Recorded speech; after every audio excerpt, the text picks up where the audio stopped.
Well, Mr Qin was in many ways a high flyer. He seemed to have caught the eye of President Xi, and he seems to be quite well connected with President Xi. He was the Chinese ambassador to the United States. He's only 57 years old, and so he looked like he was going places until the 25th of June, and that was the last time he was seen in public after talking to the deputy Russian foreign minister, and then he disappeared. And he was particularly conspicuous by his absence because there was so much diplomatic activity happening in Beijing over the past month. You had the US Secretary of State, Antony Blinken, visit. You had the US Treasury Secretary, Janet Yellen, visit.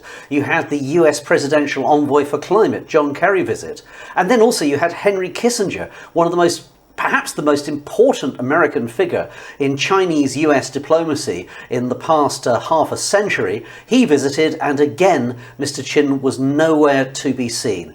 I don't think that China deals particularly well with issues when somebody in the public limelight just goes missing like this. It has been a bit of an embarrassment, I think, for the foreign ministry. Certainly the foreign ministry spokeswoman who was briefing journalists earlier in the last daily briefing, she had to stonewall, and she was asked embarrassing questions like who was going to replace Mr Qin. This was before the sacking was announced.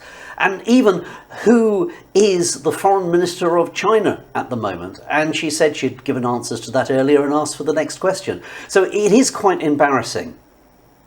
Andrew Wood in Hong Kong for SABC News.